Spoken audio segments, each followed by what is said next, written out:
உன்னத பாட்டு 36ஆம் பாகம்.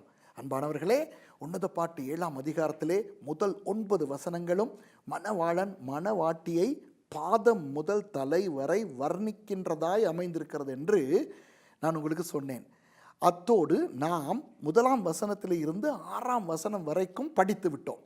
அதிலே அவர் அந்த மணவாட்டியின் பாதத்தை வர்ணிக்கிறார். ஞாபகம் இருக்கிறதா? பாதம் சுவிசேஷத்தை பிரசங்கிப்பது, பாத ரட்சை என்ன, அந்த ஆயத்தம் ஞாபகம் இருக்கிறதா? அப்புறம் இடுப்பு எது, அந்த சத்தியம் எனும் கச்சை. அப்புறம் நாபி, அதாவது தொப்புள், நன்றி உணர்வு. அப்புறம் வயிறு, திருப்தி ஞாபகம் இருக்கிறதா?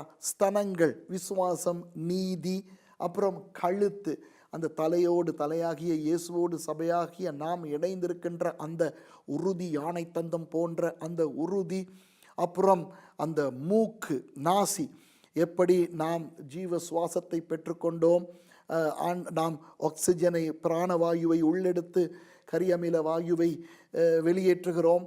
அப்புறம் தலை, தலை என்றால் இயேசு, கர்மேல் மலையைப் போல அவர் அழகானவர், உறுதியானவர், வல்லமையானவர். தலை மயிர், இரத்தாம்பரம், அந்த இயேசுவின் இரத்தத்தை குறிக்கிறது. இப்படியெல்லாம் நாம் பார்த்தோம் அல்லவா? இப்போ மணவாட்டியை வர்ணித்து முடித்தவர் இன்னும் சம்பூர்ணமாய் முடியவில்லை. அவளது உயரத்தை பற்றி பேச ஆரம்பிக்கிறார். பாருங்கள், உன்னத பாட்டு 7ஆம் அதிகாரம் 7வது வசனத்தை. உன் உயரம் பனைமரத் தொழுங்கு போலவும் உன் ஸ்தனங்கள் திராட்சை கொலைகள் போலவும் இருக்கிறது. அப்போ இதில் ஏற்கனவே இந்த ஸ்தனங்களை பற்றி நான் பேசிவிட்டேன். மார்பகங்கள் 2, விசுவாசம், அன்பு, ஞாபகம் இருக்கிறது அல்லவா? ஆனால் இதுவரை இந்த பாடத்திலே நான் சொல்லிக் கொடுக்காத ஒன்று இருக்கிறது, அதுதான் பனை மரம். இப்போ இந்த பாடத்தில் இதை குறித்து அதிகமாய் பேச எனக்கு நேரம் இல்லை, ஆகவே நான் பேசவில்லை. ஆனால் இந்த யூடியூபிலே இதை குறித்து நான் செய்த ஒரு பிரசங்கம் இருக்கிறது. முடியுமானால் நேரம் இருந்தால் அதை கொஞ்சம் பாருங்கள். ரொம்ப நாட்களுக்கு முன் நான் செய்தது பனை மரத்தை பற்றி. அதிலே நான் சொல்லுவேன், இந்த நீதிமான் பனையை போல செழிப்பான் என்று ஏன் பனை மரத்தை அங்கு கொண்டு வந்து காட்டுகின்றார் ஆண்டவர். அத்தோடு இந்த உங்களுக்கு தெரியும் தெபோராள் நியாயாதிபதிகள் 15 பேர் இருந்தார்கள் அல்லவா? அதிலே ஒருவர் பெண், அவர் தான் தெபோராள் என்றால் தேனி என்ற அர்த்தம். அந்த தெபோராள் பனை மரத்தடியிலே இருந்து நியாயம் விசாரித்து கொண்டிருந்தார் என்று அந்த பனை மரத்தை பற்றி அதிலே பேசப்பட்டிருக்கிறது. ஆகவே பனை மரம் ஆவிக்குரிய ரீதியில் என்னத்தை குறிக்கும் என்பதை குறித்து நான் பேசியிருக்கிறேன். அதிலே நான் தெளிவாக சொல்லுவேன், பனை மரம் நீதியை குறிக்கும் என்று. பனை மரம் எதை குறிக்கும்?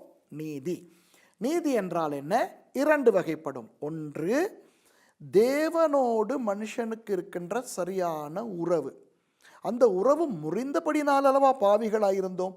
ஆனால் அந்த உறவை இயேசு கிறிஸ்து மூலமாய் மறுபடி புதுப்பித்து கொண்டபடியினால் மறுபடி நீதிமான்களாய் ஆகிவிட்டோம். தேவனோடு சரியான உறவு நமக்கு கிடைத்து விட்டது.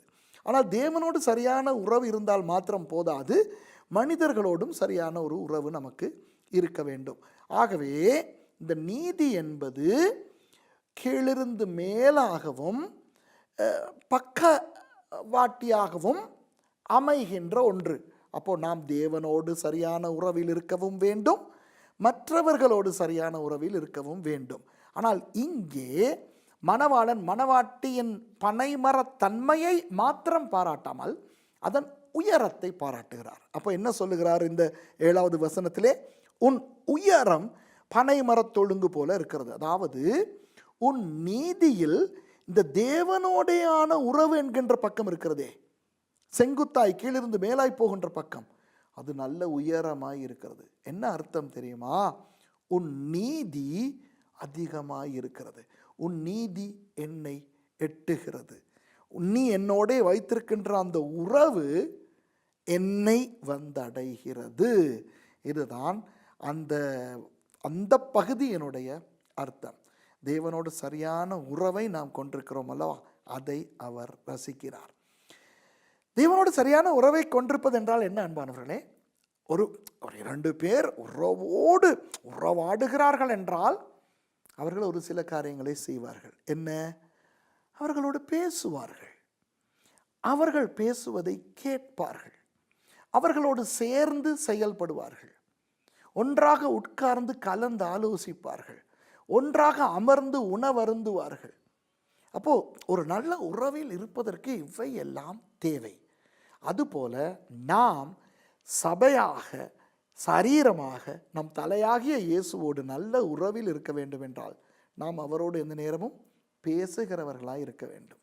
என்ன பேசுவது? என்ன வேண்டுமானாலும் பேசுங்கள்.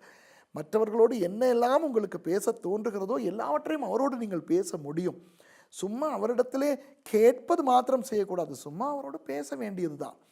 அத்தோடு அவர் பேசுவதை நாம் கேட்க வேண்டும். தேவனுடைய வார்த்தையை நாம் நிறைய கேட்க வேண்டும். அத்தோடு அவரோடு உறவாட வேண்டும். அந்த உறவை அவர் ரசிக்கிறார். சபை அவரோடு கொண்டிருக்கின்ற அந்த உறவை அவர் ரசிக்கிறார். அத்தோடு அந்த 7ஆம் வசனத்திலே உன் ஸ்தனங்கள் திராட்சைக்குலைகள் போல இருக்கிறது. மறுபடி உங்களுக்கு தெரியும், நான் ஏற்கனவே சொல்லி கொடுத்து விட்டேன். ஸ்தனங்கள் என்பது பாலியல் அர்த்தம் அல்ல, விசுவாசம், அன்பு. அப்போ பனைமரம் நீதியை குறிக்கும், ஸ்தனங்கள் விசுவாசத்தையும் அன்பையும் குறிக்கும். அப்போ 7ஆம் வசனம் என்ன சொல்லுகிறது? அவர் மணவாளன் எதை ரசிக்கிறார்? சபையை பார்த்து, உன் நீதி, உன் விசுவாசம், உன் அன்பு, இந்த 3 காரியங்களையும் நான் ரசிக்கிறேன் என்கிறார். அப்போ பாருங்கள் 8வது வசனம், நான் பனை மரத்தில் ஏறி அதன் மடல்களை பிடிப்பேன் என்றேன். என்ன அர்த்தம்? கவிதை நடையில் அவர் சொல்லுகிறார், நீ என்னோடு நல்ல உறவில் இருக்கிறாய் அல்லவா, நானும் அந்த உறவில் ஏறுவேன், நானும் உன்னோடு என்னுடைய உறவை ஏற்றிக்கொள்ளுவேன், அதிகமாக்கிக் கொள்ளுவேன். நாம் சபையாக ஆண்டவரோடு வைத்திருக்கிற உறவை அதிகமாக்கினால் அவர் நம்மோடு இருக்கின்ற உறவை அதிகமாக்குவார். புரிகிறதா? அடுத்தது, இப்பொழுதும் உன் ஸ்தனங்கள் திராட்சைக்குலைகள் போலவும் உன் மூக்கின் வாசனை கிச்சிலி பழங்கள் போலவும் இருக்கிறது. ஸ்தனங்கள் விசுவாசம், நீதி, அன்பு. நீதியை பற்றி பார்த்து விட்டோம், அது பனை மரம், நான் தவறாய் சொல்லிவிட்டேன். இந்த இடத்துல விசுவாசம், அன்பு. அப்போது விசுவாசம், அன்பு என்கின்ற அந்த மார்பகங்கள் திராட்சை கொலைகள் போல. திராட்சை கொலைகள், அதையும் நான் சொல்லிக் கொடுத்திருக்கிறேன், சந்தோஷத்தை குறிக்கிறது. ஆகவே உன் விசுவாசம், உன் அன்பு என்னை சந்தோஷப்படுத்துகிறது. உன் மூக்கின் வாசனை கிச்சிலி பழங்கள் போல இருக்கிறது. உன் மூக்கின் வாசனை, மூக்கு ஏற்கனவே பார்த்தோம் அல்லவா, நாசி. அந்த சாலமோன் லேபனோனிலே கட்டின அந்த கோபுரம், தமஸ்குவை நோக்கி பார்த்து கொண்டிருக்கின்ற அந்த கோபுரம். அப்போ என்ன? கவனமாய் இருப்பது, ஆபத்தை முகர்ந்தே கண்டுபிடிப்பது, அந்த தன்மை, இதெல்லாம் நான் ரசிக்கிறேன். எனக்கு அது திராட்சை கொலைகளைப் போலவும் கிச்சிலி பழங்களைப் போலவும் இருக்கிறது என்று அவர் சொல்லுகிறார். உங்களுக்கு ஆசீர்வாதமாக இருக்கிறதா? கொஞ்சம் யோசித்து இதை நீங்கள் பார்த்து கொள்ளுங்கள். என்ன அழகான கவிதை அல்லவா இது! ஆனால் அந்த கவிதைக்குள்ளே இருக்கிற இறையியல் சத்தியத்தை பாருங்கள். அடடா! 9வது வசனம், உன் தொண்டை என் நேசர் குடிக்கையில் மெதுவாய் இறங்குகிறதும் உறங்குகிறவர்களின் உதடுகளை பேச பண்ணுகிறதுமான நல்ல திராட்சரசத்தை போல் இருக்கிறது. நான் திராட்சரசத்தை பற்றி ஒரு பாஸ்டரிடம் கேளுங்கள் நிகழ்ச்சியை செய்திருக்கிறேன். அதையும் நீங்கள் உங்களுக்கு நேரம் இருக்குமானால் பார்க்கலாம். அதிலே புது திராட்சரசம், பழைய திராட்சரசம், நல்ல திராட்சரசம், கெட்ட திராட்சரசம், இவற்றை குறித்து நான் விளக்கி இருக்கிறேன். இந்த நல்ல திராட்சரசம் என்று இந்த இடத்துல சொல்லுவது அந்த முதல் எடுக்கின்ற திராட்சரசம். விலை அதிகமானது, ஔஷதம் கொண்டது, சுவையானது, அருமையானது. அதைத்தான் இயேசுவானவர் கானா ஊரிலே கல்யாண வீட்டிலே உண்டாக்கினார். இந்த திராட்சரசம் ஒரு விலை உயர்ந்த தன்மையை, பெருமதியை, மகிழ்ச்சியை காட்டுகிறது. அப்போ இவர் சொல்லுகிறார், உன் தொண்டை என் நேசர் குடிக்கையில் மெதுவாய் இறங்குகிறதும் உறங்குகிறவர்களின் உதடுகளை பேச பண்ணுகிறது. உறங்குகிறவர்களின் உதடுகளை பேச பண்ணுகிறது என்றால் என்ன? நல்ல விழிப்புணர்வை கொடுக்கிறது. இந்த சோம்பலாக இது நிம்மதியாய் தூங்குகிறவர் அந்த உறக்கம் அல்ல. இந்த சில நேரம் களைப்பிலே தூங்கி வழிவோம், சில நேரம் சில பிரசங்கங்களை கேட்கும் பொழுது அப்படியே என்று வருமே, அப்படி அந்த உறங்குகிறவர்களின் உதடுகளை பேச பண்ணுகிறதுமான நல்ல திராட்சை ரசத்தை போல் இருக்கிறது என்று சொல்லுகிறார். இந்த இடத்துல என் நேசர் குடிக்கையில் என்று சொல்லும் பொழுது அநேகர் நினைக்கிறார்கள் இது மனவாட்டி பேசுகிறார் என்று. ஏனென்றால் இவ்வளவு நேரம் 8 வசனங்களிலும் மணவாளன் தான் பேசுகிறார் என்று தெளிவாக தெரிகிறது. ஆனால் 9வது வசனத்திலே உன் தொண்டை என் நேசர் குடிக்கையில். அப்போ இது யாரை பற்றி பேசுகிறார்? சில பேர் நினைக்கிறார்கள் இது மணவாட்டி யாருக்கோ சொல்லுகிறாள், உன் தொண்டை என் நேசர் குடிக்கையில். ஆஹாஹா, இல்லை. இது என்னவென்றால் மணவாளனே தான் பேசுகிறார். அவர் தன்னையே என் நேசர் என்று குறிப்பிடுகிறார். எப்படி என்றால், இந்த சில நேரம் நாம் சின்ன பிள்ளைகளோடு பேசும்போது, இப்போது நம் பிள்ளைகளோடு பேசும்போது சொல்லுவோமே, அப்பாவுக்கு ஒரு துண்டு தாங்கோ. அப்போது நான் என்னை அப்பா என்று அழைத்து கொள்வதில்லை, பிள்ளை தான் அப்பா என்று அழைக்கும். ஆனால் பிள்ளைக்கு நான் என்னை அப்பா என்று சொல்லுவேன். அப்பாவுக்கு தாங்கோ, அம்மாவுக்கு சொல்லுங்கோ, அல்லது மாமிக்கு தாங்க, மாமாவுக்கு தாங்க, அக்காவுக்கு தாங்க என்று அந்த மாமி, அந்த அக்கா, அந்த அப்பா, அந்த அம்மா சொல்லுவோமே. அதுபோல மணவாளன் சொல்கிறார், உன் தொண்டை என் நேசர். அதாவது உனக்கு நான் என் நேசர் அல்லவா, நீ என்னை அப்படி அல்லவா கூப்பிடுகிறாய் என் நேசர் என்று. அப்போ உன்னுடைய அந்த என் நேசர் நான். குடிக்கும்போது மெதுவாய் இறங்குகிற அந்த விலை உயர்ந்த அந்த அருமையான திராட்சரசம் போல இருக்கிறது எது? உன் தொண்டை. இந்த தொண்டையின் முக்கியத்துவம் என்ன? தொண்டையிலே இருந்துதான் குரல் சப்தமே வருகிறது. நமக்கு வாய் இருந்தாலும் தொண்டை சரியில்லை என்றால், சிலரும் தொண்டையிலே கரகர அல்லது தொண்டையிலே ஏதாவது அடைப்பு வந்து விட்டால் பேச முடியாமல் கஷ்டப்படுவோம் தெரியுமா? தொண்டையிலே சளி அடைத்து கொண்டால் நாம் கஷ்டப்படுவோமே. அப்போது அந்த தொண்டையிலே இருந்து தான் சப்தம் வரும். பாடும் போது தொண்டையிலே இருந்து பாடினால்தான் அழகாக பாடல் வரும். அதுபோல சுவாசிக்கும் பொழுது தொண்டைக்குள்ளே, அந்த தொண்டைக்குழி இறுகினால் சுவாசிக்க முடியாது. அதுபோல் உணவு அருந்தினால் அந்த தொண்டையை தாண்டி அந்த உணவு போனால்தான் சரி, இல்லாவிட்டால் தொண்டையில் இறுகினால் புரை ஏறும். சில நேரம் அது உயிருக்கே கூட ஆபத்தாய் அமையும். தொண்டை சம்பந்தமாக நாம் பார்க்கும்போது தொண்டையிலே சில நேரம் உயிர் ஆபத்து வரக்கூடிய விஷயங்கள் கூட நடக்கலாம். புரிகிறதா? ஆகவே தொண்டை ஒரு முக்கியமான ஒரு சந்தி. கழுத்துக்கு உள்ளே தொண்டை இருக்கிறது. கழுத்தை பற்றி பேசும்பொழுது நான் சொன்னேன், தலையையும் சரீரத்தையும் இணைக்கிற அந்த பகுதி என்று. தொண்டை அதுதான், அது உள்பகுதி. அப்போ இந்த இடத்துல நேசர் என்ன சொல்கிறார்? உன் தொண்டையை நான் ரசிக்கிறேன். அப்போ தொண்டையிலிருந்து என்ன வருகிறது? இப்போ சாப்பாடு தொண்டை வழியாக உள்ளே போகிறது. ஆனால் தொண்டையிலிருந்து வெளியே வருவது என்ன? நம்முடைய சப்தம், நம்முடைய பாடல், நம்முடைய பேச்சு, நம்முடைய குரல். அப்போ மணவாளன் சொல்லுகிறார், உன்னுடைய வாயிலிருந்து, தொண்டையிலிருந்து வாய் வழியாய் வருகின்ற அந்த சத்தத்தை, அந்த பாட்டை, அந்த பேச்சை நான் ரசிக்கிறேன். எந்த அளவுக்கு என்றால், அந்த திராட்சரசம், அந்த விலையா உயர்ந்த அந்த திராட்சரசத்தை போல நான் ரசிக்கிறேன் என்று சொல்லுகிறார். சரியான்பானவர்களே, நாம் 7ஆம் அதிகாரம் முதல் 9 வசனங்களையும் படித்து விட்டோம். இந்த 9 வசனங்களில் யார் பேசினது? மணவாளன் மணவாட்டிக்கு பேசுகிறார். சரி, இனி 10வது வசனத்துக்கு போவோமா? நான் என் நேசருடையவள், அவர் பிரியம் என் மேல் இருக்கிறது. இது யார் பேசுவது? மணவாட்டி, சபை. நான் உங்களுக்கு சொல்லுகிறேன் அன்பானவர்களே, நாம் யாருடையவர்கள் என்பதனை நாம் மறக்கக்கூடாது. கிறிஸ்தவர்களுக்கு இருக்கிற பெரிய பிரச்சனை என்னவென்றால், நாம் யாருடையவர்கள் என்பது. ஒரு உபதேசத்தை பிடித்து கொண்டு அந்த உபதேசம் சம்பந்தமான சபையை சேர்ந்தவர்கள், நாம் அவருடையவர்கள், அந்த ஒரு உணர்வு கூடாது. இப்போது நான் கர்மேல் பர்வத சபையில் இருக்கிறேன். அதற்காக நான் கர்மேல் பர்வத சபைக்கு சொந்தமானவன் கிடையாது.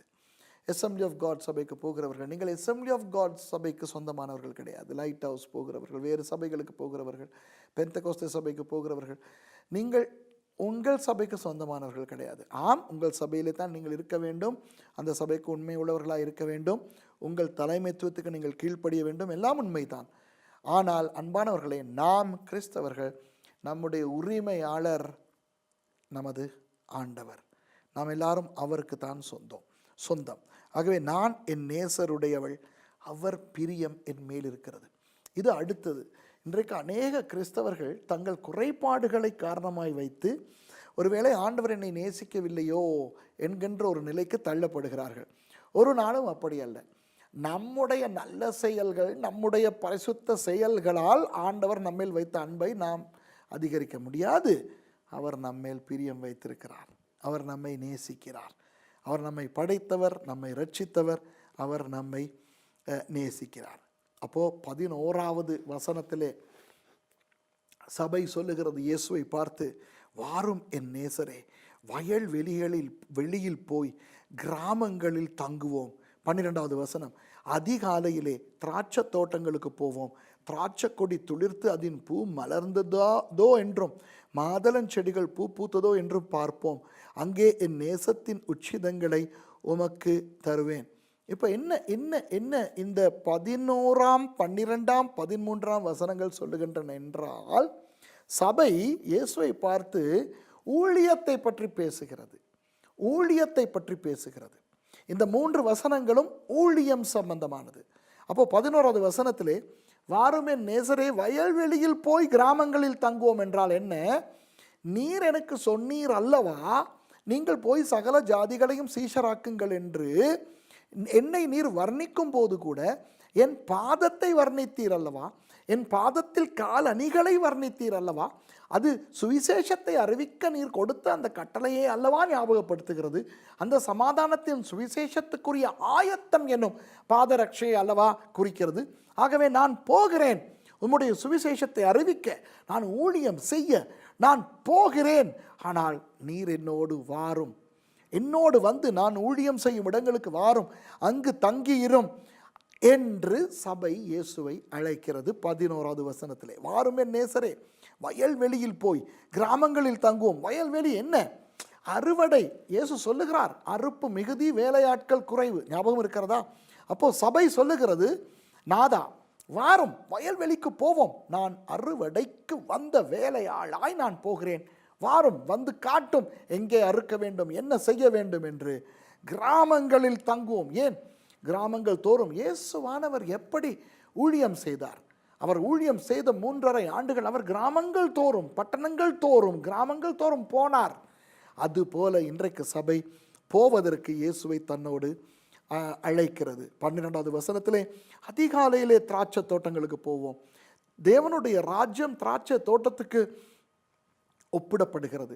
ஆகவே தேவனுடைய ராஜ்யத்தின் ஊழியத்துக்காக அதிகாலையிலே போவோம். எழும்பின உடனே முதலாவது தேவனுடைய ராஜ்யத்தையும் அதனுடைய நீதியையும் தேடுகிறேன் நான், என்னோடு நீர் வாரும் என்று சபை அழைக்கிறது. திராட்சை கொடி துளிர்த்து அதன் பூ மலர்ந்ததோ என்றும் மாதளஞ்செடிகள் பூ பூத்ததோ என்றும் பார்ப்போம். ஊழியம் எப்படி போகிறது? ஜனங்கள் ரட்சிக்கப்படுகிறார்களா? மக்கள் ஊழியத்துக்கு வருகிறார்களா? நோயாளிகள் சுகம் அடைகிறார்களா? பிரச்சனைகள் தீருகின்றனவா? பிசாசுகள் ஓடுகின்றனவா? இந்த ஊழியத்தை பார்ப்போம். நாதா வாருங்கள், நாம் சும்மா இருக்க வேண்டாம், ஊழியம் செய்வோம் இந்த உலகத்தில் இருக்கும் பொழுது என்று சபை அழைக்கிறது. அங்கே என் நேசத்தின் உச்சிதங்களை உமக்கு தருவேன். அதாவது நீர் என்னை நேசித்தீர், நான் உம்மை நேசிக்கிறேன். அது மாத்திரமல்ல, நானும் உலகத்தை நேசிக்கிறேன். ஆகவே உலகத்துக்கு நான் நேசிக்கிற அந்த நேசம் எப்படிப்பட்டது என்று உமக்கு காட்டுவேன், வாரும் என்று அழைக்கிறது. 13வது வசனம், தூதாயீம் பழம் வாசனை வீசும், நமது வாசல்கள் அண்டையிலே புதியவைகளும் பழையவைகளுமான சகலவித அருமையான கனிகளும் உண்டு, என் நேசரே அவைகளை உமக்கு வைத்திருக்கிறேன். அதாவது சபையாகிய நான் ஊழியம் செய்து அதன் பிரதிபலங்களான கனிகளை நான் தருவேன். இது ஆவியின் கனி என்று நான் நினைக்கவில்லை.